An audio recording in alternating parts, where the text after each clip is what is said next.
G'day guys, kia ora and good evening. It's Dave here from New Zealand Outdoor Blades and Bullets. Hope you're doing fantastic tonight.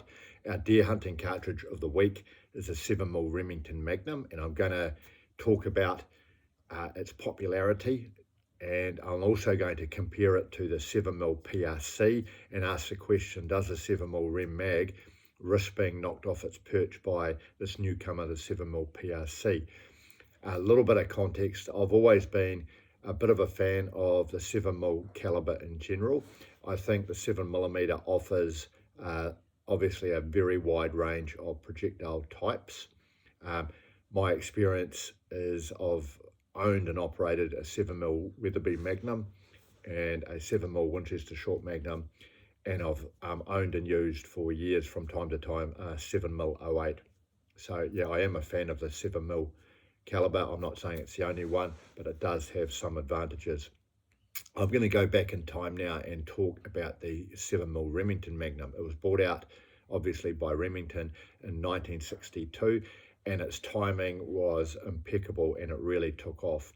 Why is this? Well, at that time your standard cartridges being used for hunting in North America for most hunters, hunting medium and large game, was the 270 and the 3006. The 300 Weatherby Magnum had been around for a while, but the problem was the recoil was a little bit high, and some of the hunting guides and cartridge developers were finding that the average hunter found the recoil just too high and they were flinching. So the 300 Weatherby Magnum wasn't really taking off. Prior to 1962, Winchester brought out the 264 Winchester Magnum, which is obviously a 6.5, and that's almost a little bit like today's 6.5 PRC. And this was doing reasonably well as a flat shooting long range Magnum cartridge. However, particularly back then, the 6.5 caliber in general had a couple of limitations. Is it didn't have a huge amount of knockdown power, particularly back then it didn't have a large number of projectile types available. So this provided a little bit of a niche for the 7mm Remington Magnum to fill, because it was arguably more versatile than the 264 Winchester Magnum. It offered a lot more power and better trajectory than the 270 and the 3006, but it did not boot as hard in terms of recoil as a 300 Weatherby Magnum. So when it came out, it got a lot of attention and it quickly became very popular. It took a while to become popular in New Zealand, as is the way here. Imports are slow to come in, but over time, particularly in the 1980s and onwards, it became a lot more popular, and it was really considered the go-to of the long-range hunting cartridges in New Zealand, because at the end of the day, the recoil was not too bad and it could beat the pants off a 308 or a 270 any day. Now, why is the 7mm Magnum or 7mm Remington Magnum still doing so well? Well, probably because there are just so many ammunition manufacturers making 7mm Rem Mag, and there are so many rifle manufacturers producing rifles in the 7mm Rem Mag. It is incredibly popular worldwide as a 7mm Magnum cartridge. Many Magnums have come out over the years and have tried to compete with the 7mm Rem Mag and haven't really done that well. We've got the 7mm STW and the 7mm Winchester Short Mag, 7mm Remington Ultra Mag. The list goes on and on. And these cartridges, in some cases, just failed to capture the market share that the Rem Mag had already gained.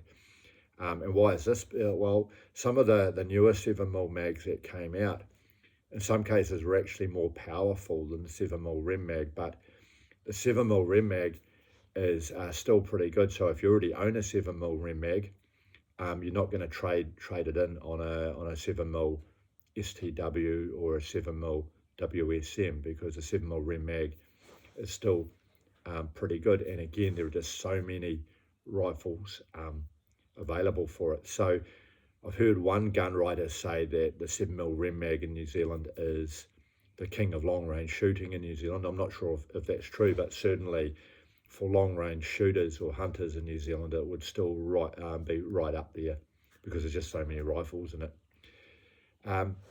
However, in recent times, so one of the newcomers that's come out that is gaining a lot of attention and popularity in this country is the 7mm PRC.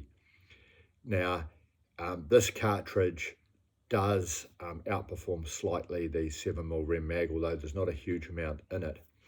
But if you're about to buy a 7mm Magnum, the 7mm PRC may be of interest to you. And I'm just going to compare the 7mm Rem Mag off the Hornady website quickly with the 7mm PRC. So the 7mm Rem Mag Hornady Precision Hunter ELDX 162 grain has a muzzle velocity out of a 24-inch barrel of 2975 and muzzle energy of 3183, which is pretty impressive. At 500 yards, it's still doing 2,274 feet per second with a whopping 1,860 foot-pounds at 500 yards. That's a 7mm Rem Mag, and this is why it's such a great long-range hunting cartridge. The 7mm PRC is slightly different. It's a 7mm Magnum. It isn't belted like the Rem Mag, and it's been designed slightly differently with a shorter, fatter case. But in particular, as is the trend now, they specialise in having higher BC, heavier projectiles. So many of the rifles chambered in the 7mm PRC are designed to be firing sort of 170 up to 180 grain projectiles, whereas a 7mm Rem Mag are typically firing sort of like 140, 160 grain projectiles. Now, the 7mm PRC with 175 grain ELDX Precision Hunter from Hornady, 175 grain is doing 3,000 feet per second out of a 24-inch barrel. So it's pretty damn impressive. It's similar to the 7mm Rem Mag, but faster and more powerful again. Muzzle energy is 3,497, which is incredibly high. At 500 yards, it's still doing a whopping 2,347 feet per second with 2,141 foot-pounds. So the terminal ballistics of the 7mm PRC are better than the 7mm Rem Mag, but there's not a lot in it. You're not really talking about a huge difference between the two, between friends. So what it comes down to, you're buying this new 7mm Mag. First of all, you're not going to trade your 7mm Rem Mag in on a 7mm PRC. I doubt it. The advantage of a 7mm PRC is arguably you're getting a ballistically superior cartridge over the 7mm Rem Mag.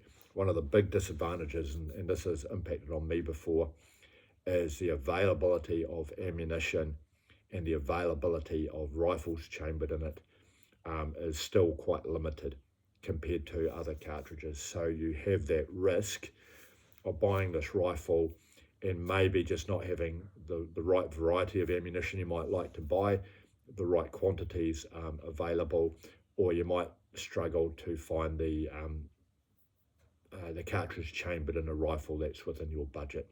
So there we have it. The 7mm Rem Mag versus a 7mm PRC. Is a 7mm PRC going to knock the 7mm Rem Mag off its perch in New Zealand? I doubt it. It's certainly getting popular, but the 7mm Rem Mag, to quote John from Alaska, is going to be around for quite a while yet. So if you got this far, thanks for watching, and I'd love to hear your perspective. Cheers.